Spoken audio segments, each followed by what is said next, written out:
Salut Tessien, c'est Pépin Ludo et je suis heureux de te retrouver aujourd'hui pour ce nouveau numéro du JDL, le journal du Lutétien. Pour ce nouveau numéro spécial, je t'emmène au cœur de l'événement phare du parc Astérix, l'événement Peur sur le parc. Sommaire. Le journal. Au sommaire de ce JDL, nous partirons voir l'événement Peur sur le parc, nous ferons un point sur les dernières nouveautés et nous finirons par une analyse. On se retrouve à la malédiction du Sirius, la grosse nouveauté 2022 de Peur sur le parc. Faisons le point sur les festivités d'Halloween. Du 1er octobre au 6 novembre, l'événement Halloween du parc Astérix Peur sur le parc revient. Pour l'occasion, le parc se met aux couleurs automnales, 14 tonnes de citrouilles et 3000 pieds de maïs et bottes de paille ont été installés dans les allées du parc et ses hôtels. Afin de satisfaire tout le monde, le parc met en place un système de feux tricolores afin d'informer les visiteurs sur le degré d'intensité de peur de chaque zone halloweenisée, car le parc n'est pas totalement revisité pour Halloween. Feu vert, petit frisson, il s'agit des endroits pour les plus petits. Feu orange, frayeur modéré, il s'agit des endroits pour la famille. Et enfin, le feu rouge, grosse terreur pour les plus téméraires. Commençons par les nouveautés de cette année et nous allons aller en direction de la scène de main basse sur la Joconde où la nouvelle scare zone, la malédiction du Sirius vous attend. Sur la scène du mythique spectacle de cascade, d'étranges personnages déambulent. Leur comportement étrange est dû au fait qu'ils aient disparu en mer pendant 90 ans. Victimes d'un mal inconnu, ils se réjouissent de fouler la zone du port du parc Astérix. Parmi les personnages, tu y retrouves notamment le capitaine, le cuisinier, la femme de chambre, une infirmière ou encore quelques passagers. Durant la journée, 3 petits spectacles viennent compléter les déambulations. Le premier se passe dans les allées et se présente sous forme de différentes cascades pour finir sur le bateau. Le second se passe sur le bateau et présente une animation de mécaniciens qui, à l'aide de cordes, entretiennent le bateau. Et enfin, le meilleur pour la fin, un spectacle de danse sur l'eau avec en tête d'affiche une sublime sirène. Un spectacle à ne pas rater. Dans cette zone, tu y retrouveras également de quoi manger puisqu'une baraque à frites est installée, Jack le Mangeur. Il y a aussi un stand de boissons énergisantes The Monster et un autre de vente de bière, La Bête. Enfin, tu peux y retrouver une petite boutique avec des produits Halloween. Durant les journées prolongées et les nocturnes dont on parlera tout à l'heure, la zone se transforme en DJ set. Au programme, musique électro avec de la déambulation et également un spectacle, dont une version nocturne du spectacle de danse. Si tu veux en savoir plus sur cette zone, je t'invite à regarder ma vidéo dédiée. Autre nouveauté cette saison, c'est la nouvelle version du buffet de l'horreur qui est servi au restaurant Le Cirque. Dans ce buffet à volonté, tu pourras y déguster des produits qu'on peut retrouver en saison hors Halloween, mais aussi des plats plus dans le thème gore. Le restaurant est plongé dans une ambiance sombre et la présentation des plats est parfois déboussolante.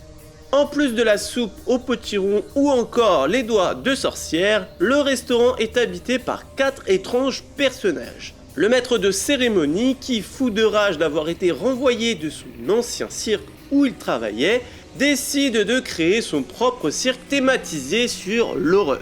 Il est accompagné d'étranges personnages comme la médium Carmen, Jingo le clown cannibale ou encore l'homme animal. Cette version du buffet est disponible pour 27,90 € les soirs des journées prolongées et les nocturnes. La version classique du cirque plus familiale est disponible le midi, mais dans une ambiance d'Halloween tout de même. Une vidéo dédiée arrivera prochainement. Passons maintenant aux animations pour l'événement et on va commencer par les grandes frayeurs car il y a eu quelques modifications. Commençons par les catacombes qui sont devenues gratuites. Cette maison hantée s'adresse aux visiteurs les plus téméraires, tentés par une expédition effroyable dans la partie la plus sombre des catacombes. Guidés par un fossoyeur jusqu'à une entrée secrète, en plein cœur d'un cimetière, ils pénètrent dans la maison hantée par un grand caveau situé dans des tunnels souterrains. Très vite, ils comprennent qu'ils sont piégés. Éboulements, fosses communes, tunnels, cadavres, rien ne sera épargné aux courageux visiteurs d'un jour à la recherche d'une sortie. Continuons avec la colère d'Anubis qui a changé d'entrée. Elle s'effectue maintenant par la malédiction du Sirius entre deux sarcophages. Les visiteurs peuvent parcourir l'inventaire d'une collection d'Égypte antique, cependant des esprits contrariés ont été libérés. Si on les provoque, nul ne sait comment ils vont se manifester. Un lieu où il est préférable de rester sur ses gardes. La maison a été légèrement rallongée cette saison à l'aide de rideaux. Et fini les lampes de poche pour s'éclairer. Mission perdue a également été rallongée. Les visiteurs vont partir pour une expédition dans les étoiles à la recherche de l'équipage égaré sur une étrange planète. Rencontre du troisième type garantie avec des créatures étranges. Terminons avec les maisons hantées avec la maison de la peur. Pour les amateurs d'émotions fortes, les visiteurs peuvent affronter leur plus grand cauchemar. Ils se lancent dans un parcours initiatique à la rencontre de différents personnages mythiques de Peur sur le Parc. Mort-vivant, clown, araignée ou encore le célèbre homme à la tronçonneuse qui te fait sortir de la maison. Poursuivons avec les grosses terreurs avec le spectacle Métamorphosis. Métamorphose en direct d'un homme en une créature effrayante, à retrouver au théâtre de la Fontaine. Autre spectacle, Magna Maleficus, ensorceleur de père en fils, les pouvoirs hypnotiques de Magna Maleficus ensorcellent les visiteurs au théâtre de Panoramix. Il s'agit d'un spectacle de magie. Sur le chemin entre toutes ces animations, tu passeras sûrement par les rues de Paris qui sont foulées par d'étranges personnages. Zombies, sorcières, bêtes sauvages ou encore chevaliers d'une autre époque ne manqueront pas de surprendre les visiteurs les plus courageux. Et enfin on finit avec les feux rouges avec une autre scare zone, la foire aux citrouilles. Dans une fête foraine abandonnée, des personnages psychédéliques ont pour mission de faire vivre 6 expériences aux visiteurs à travers des danses, cascades ou jeux en tout genre. Pour les familles, il y a aussi quelques activités à faire comme se promener dans la forêt d'idées fixes à la découverte de créatures végétales plus vraies que nature. Le village gaulois est également aux couleurs automnales. Tu croiseras peut-être un Gaulois de retour de chez les Pictes, approche Théorix. Il demande de l'aide afin de retrouver cette fabuleuse et fascinante créature qu'est le Farfadet. Une aventure pleine de surprises. Enfin, 2 attractions du parc sont transformées pour Halloween. La National 7 devient le chemin des sorciers et emmène les visiteurs à bord de vieux tacos pour une promenade semée d'embûches, de sorciers et de citrouilles. Et les chaudrons magiques deviennent infernaux, l'attraction est plongée dans l'obscurité et des effets de lumière ajouteront quelque chose de plus maléfique à l'expérience. Pour se restaurer sur le thème d'Halloween, le parc a aussi mis en place quelques points de restauration sur le parc. Il y a bien sûr le cirque, mais aussi le restaurant du lac ou encore quelques chalets installés proches des chevaux du roi. Pour finir la journée en beauté, le parc propose un défilé avec tous les personnages de Peur sur le Parc. Le char gaulois du défilé habituel est transformé pour l'occasion. Les attractions du parc sont bien sûr ouvertes tout au long de la journée. Et n'oublie pas d'aller faire un petit tour dans les boutiques car il y a un petit peu de merchandising. Pour ceux qui en aimeraient encore plus, il existe 3 journées prolongées où le parc ferme à 22h. L'occasion de profiter de l'ambiance nocturne. En parlant de nocturne, il y en a 6 cette année. De 19h à 1h, les visiteurs peuvent profiter des activités de la journée en version nocturne. Le plus, 2 spectacles. Inferno, un spectacle de feu et de percussion où des artistes manient feu et effets pyrotechniques. Le second, un spectacle de son et lumière sur la façade d'Osiris. Depuis le dernier JDL estival, le parc a vu voir quelques nouveautés. On fait le point tout de suite. On en apprend encore un peu plus sur la nouveauté 2023 Toutatis. On sait maintenant que la zone s'appellera le Festival Toutatis et s'étendra sur 3 hectares.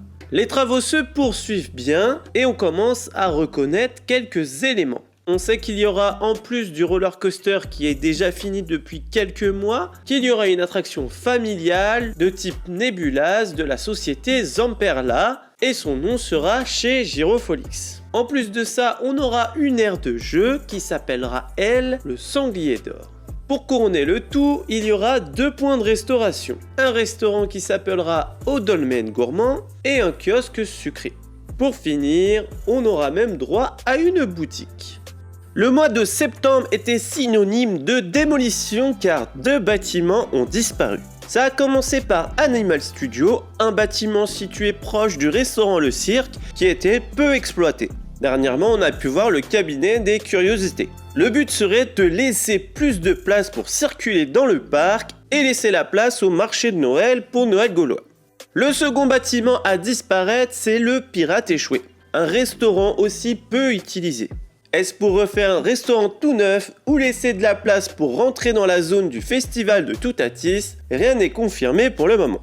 Pour finir en bref, le parc s'améliore un peu partout et on peut voir une statue de grosse baffe arborer les couleurs d'un nouveau partenaire pour le parc, Orangina.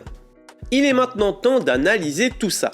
Je trouve que c'est la saison de Peur sur le parc la plus aboutie depuis sa création en 2009. On n'est pas sur l'intensité de peur de la première saison, mais ce n'est pas le but que le parc recherche, je pense. En arrivant sur le parc, j'ai été déçu de ne plus voir les guirlandes fantômes, mais j'ai vite compris que c'était pour laisser de la place au défilé du soir. Ce qui est cool, c'est que le parc a su changer sa déco tout en gardant un souvenir des fantômes. Les décors sont beaux et la surprise pour le soir, c'est que certains éléments s'allument. Concernant la malédiction du Sirius, c'est une très belle nouveauté. Il y a quelques réglages à faire, je pense, pour que la zone devienne un incontournable. J'ai sondé les personnes qui sont venues me voir sur le parc et les lutétiens sur les live Twitch et c'est un avis mitigé qu'on obtient. La zone est couverte, donc c'est un très bon point en automne. On est sur la scène de main basse sur la Joconde, qui est un cadre magnifique de base. Les comédiens sont excellents, l'ambiance sonore est prenante et le spectacle sur l'eau est une pépite. Pour autant, ça a du mal à convaincre. Du moins pour les passionnés, peut-être que pour les visiteurs lambda, c'est très bien. Alors j'y suis retourné le lendemain de ma vidéo sur la zone qui a été tournée le jour de l'ouverture et j'ai plus apprécié. Les comédiens se lâchent un peu plus et je comprends mieux la storyline. Et je pense que c'est un point sur lequel le parc devrait jouer. Une idée qu'on m'a suggérée serait de mettre des enceintes sur le chemin jusqu'à la zone pour mettre les visiteurs dans le contexte. J'avais aussi pensé pour ajouter un peu de thématisation et expliquer aussi l'histoire de placarder des articles de journaux avec des articles sur cette malédiction. Mais je pense que le plus gros point noir, c'est le fait que les gens ne rentrent pas dans cette zone. Il y a 2 rampes d'accès et une sorte de plateforme avec des escaliers.